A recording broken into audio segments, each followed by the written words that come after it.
Swali ambalo linafuata, baada ya Irani kushambuliwa, imeanza kupiga kambi zote za Marekani, inapiga baadhi ya sehemu ambazo zina faida, kama mfano sehemu za mafuta, magara ya mafuta, kwa mfano kile Saudi Arabia tumeona jana.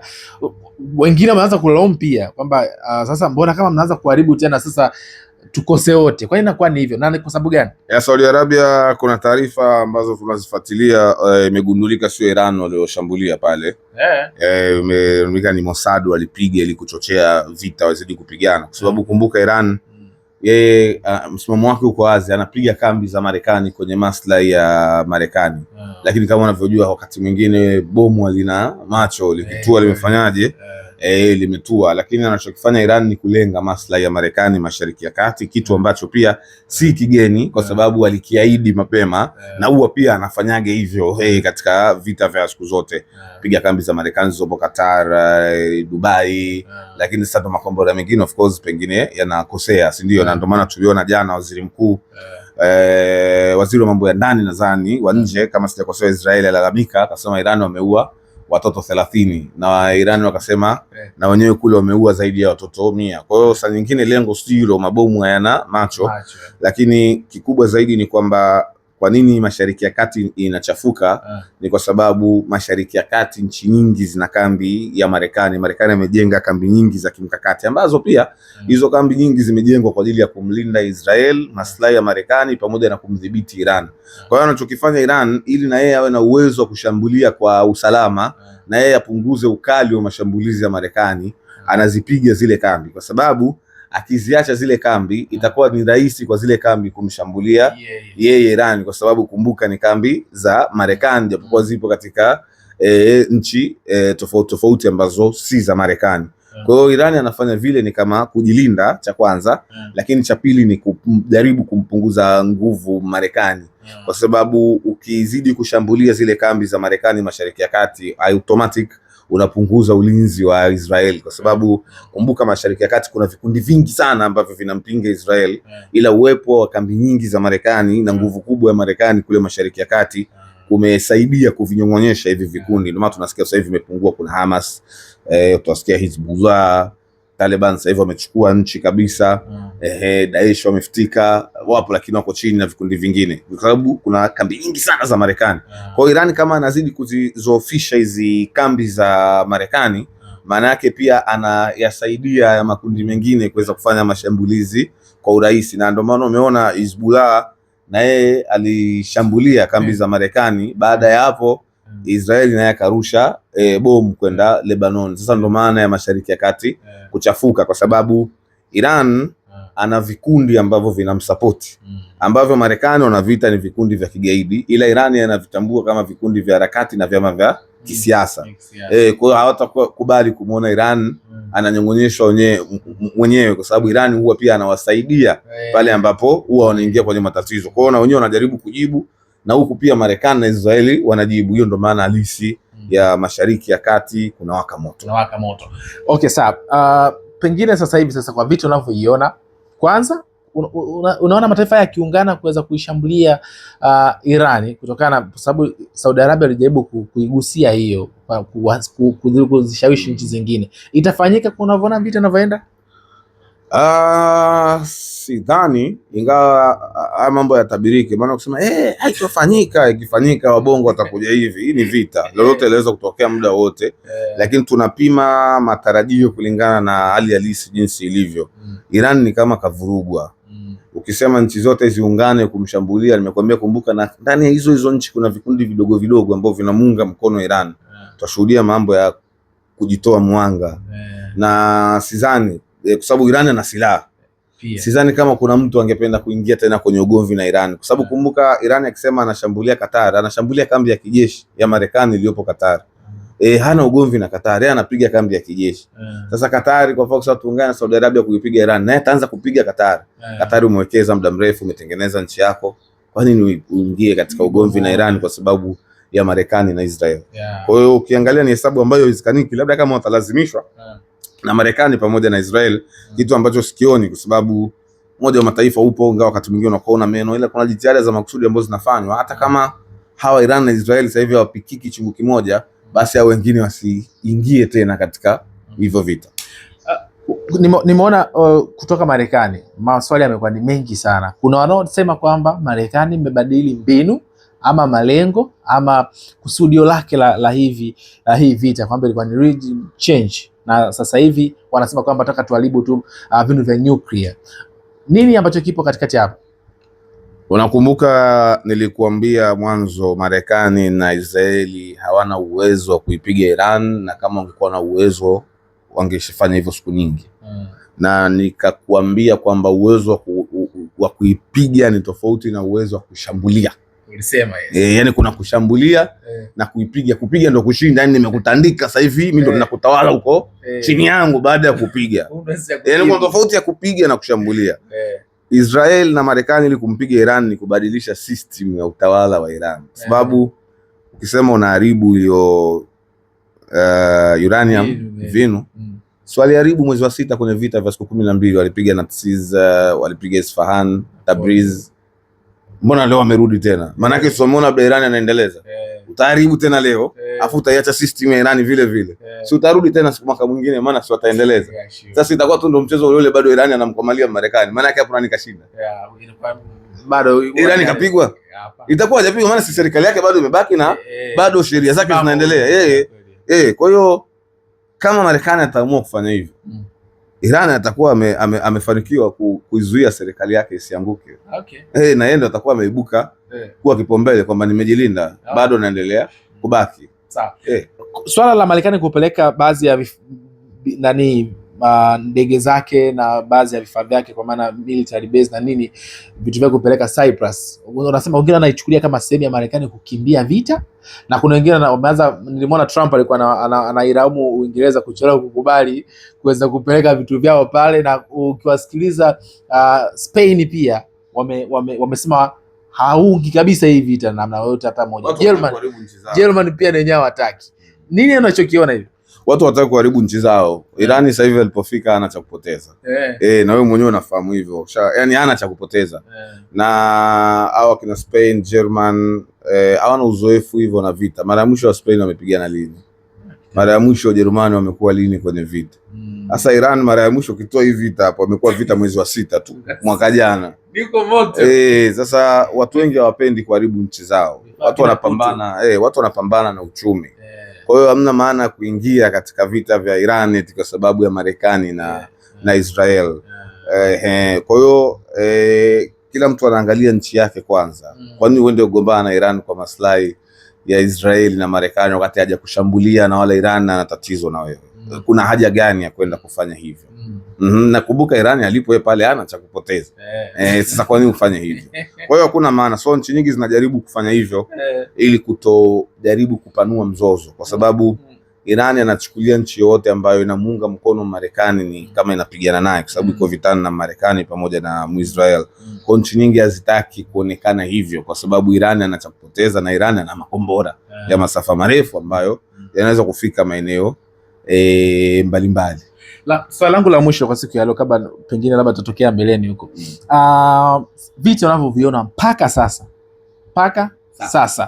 kati ya Israel na Iran, ni taifa lipi ambalo limepata hasara kubwa sana kwa sasa hivi? Iran. Kwa sababu viongozi wengi wamekufa. Huo ni kweli. Iran wamepata hasara kubwa mpaka hivi sasa ukilinganisha na Israel. Hasara ya kwanza ni viongozi ambao wameuawa na Israel na Marekani, akiwemo Khamenei mwenyewe, waziri wa ulinzi, mkuu wa IRGC na makamanda wengine. Hiyo ni hasara ya kwanza. Israeli mpaka hivi sasa hawajapoteza afisa yoyote mkuu wa maana wa ngazi ya juu wa kijeshi ukilinganisha na Iran jinsi ambavyo wamepoteza. Kwa hiyo tukipima hapo unaona kabisa katika mizania katika hili Iran wamepata hasara. Pili, unaweza ukasema Iran anapiga majengo na miundombinu kule Israel.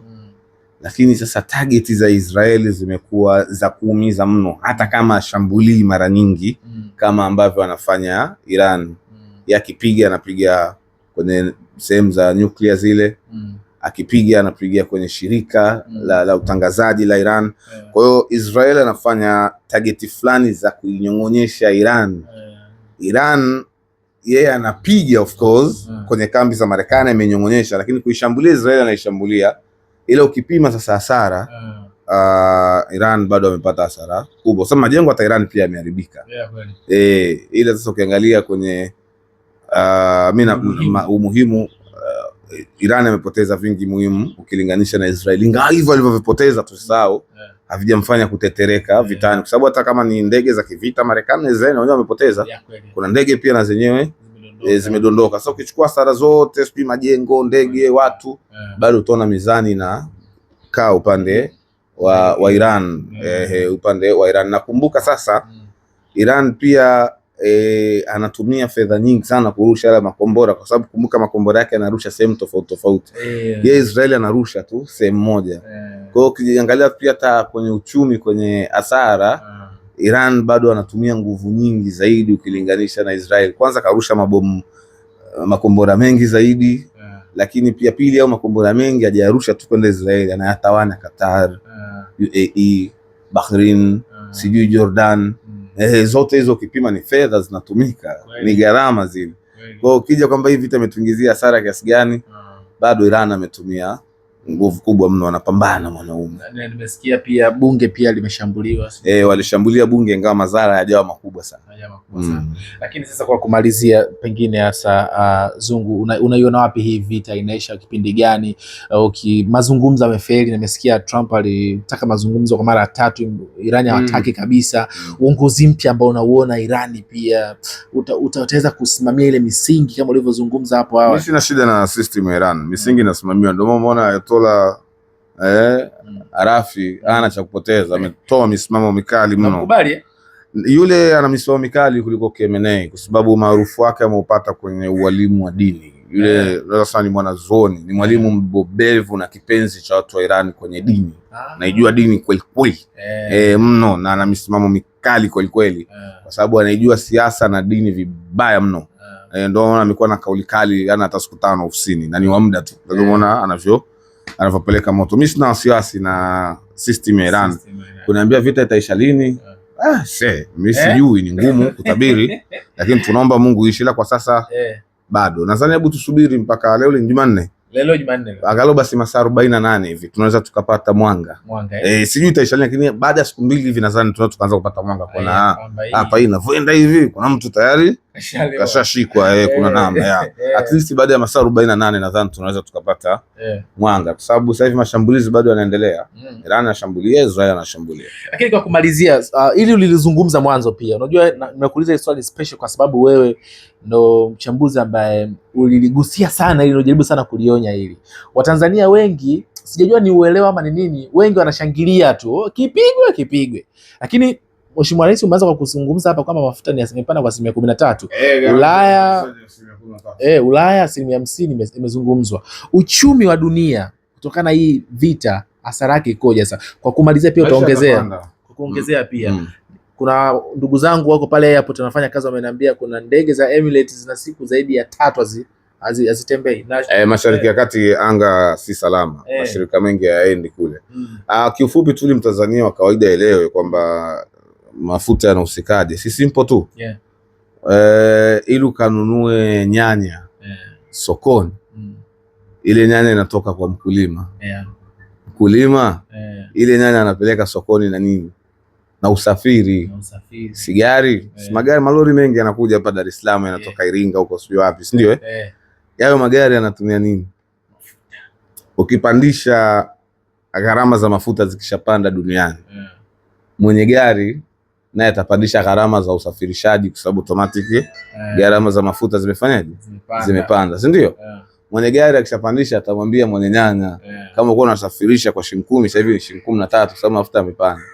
Mwenye nyanya kama alikuwa anauza nyanya shilingi 7, naye atapandisha. Atapandisha kwa sababu anaona hapa sasa hivi nasafirisha kwa hela kubwa, na mimi nipandishe nipate faida. Atapandisha kwenda kumuuzia yule wa sokoni. Yule wa sokoni naye akishaona amenunua kwa bei ghali, naye atapandisha ili apate faida. Mlaji wa mwisho anaenda kununua ile nyanya, ndio aenda kulipia gharama za usafiri za nini. Kwa hiyo unaweza kuta nyanya, yani sisi tunalima hapa nyanya, lakini sisi kwa Iringa mpaka toka Dar es Salaam mafuta yakipanda inapanda bei. Itapanda kwa sababu sasa si usafiri kuileta pale sokoni imekuwa ghali. Nyanya sawa zipo, ile zinatokaje kuja da mafuta yakipanda, kwa hiyo usafiri kuileta ile bidhaa sokoni kunakuwa ghali. Kwa hiyo inakuwa shughuli imeishia hapo, ndio inapopanda hivyo, ndio gharama za maisha zinapopanda, uchumi unapopanda hivyo. Hapo nimetoa sasa mfano kwenye nyanya. Kwa hiyo unaweza kaangalia sasa kwenye mambo mbalimbali, bado tu daladala zipande ile zitawagusa direct. Of course, taratibu tunataka tuseme vita isiende muda mrefu kweli. Okay sawa, mimi tumezungumza mambo mengi sana Zungu, na nadhani pengine haya tutakayoendelea kutokea tunagusia kidogo kidogo, si ndio? Tutazidi kuzungumza, nyie ni familia, tutazungumza, tutazidi kuichambua dunia yetu jinsi ilivyo, kwa sababu ina mambo mengi sana ambayo inatakiwa tuyafahamu na kuyajua. Bana, kwenye mwaliko wa iftari sasa si utatualika, na nimeambiwa sijui ni iftari kwanza ipo kweli? Iftari ilitakiwa tufanye leo, masuala ya mvua yamezingua, lakini very soon nadhani sasa unataka kuwa exclusive, lakini it is okay. Tutaifanya kesho kwenye ubalozi wa Iran. Nadhani muda so mrefu ikifika kwenye mishale ya saa 1 hivi nitakufanua, lakini tutaifanya kesho kwenye ubalozi wa Iran ulioko Dar es Salaam, Tanzania, special kumwenzi Ayatollah Ali Khamenei. Tutakuwa na watoto wangu yatima kama 20-30 hivi, tafuturu pamoja. Baada ya hapo atawasoma dua, tutakuwa na sheikh pale atatusomea dua maalum, tutamwombea mzee wetu. Baada ya hapo tutawapa watoto wale sadaka baada ya kufutari. Jambo limeisha, ni iftari maalum kwa ajili ya kufuturisha watoto yatima. Watoto yatima ambao watoto hao yatima ndio tutaenda nao kumwombea dua mzee Khamenei. Na hiyo dua itafanyika ndani ya ubalozi wa Iran pale. Zungu, kwanza pole sana na msiba. Tushapoa. Na asante pia kwa kutukaribisha leo tufanye interview. Bana, shukrani sana. Bana, nilikuwa nazungumza na Zungu. Asante sana kwa wewe ambaye umetusema kuanzia mwanzo mpaka mwisho, na pia niambie ni kitu gani umekipenda, kitu gani unatamani next time tukifanya interview na Zungu tukiulize, kibadilike, kiongezeke, utakuwa umefanya vizuri sana. Na pia niambie bwana, unatazama interview ukiwa umetokea wapi? Ni kitu kizuri sana natamani kukifahamu. Mimi naitwa Victor Madaha, Benza Kamera kwa Riziki bwana. Asante.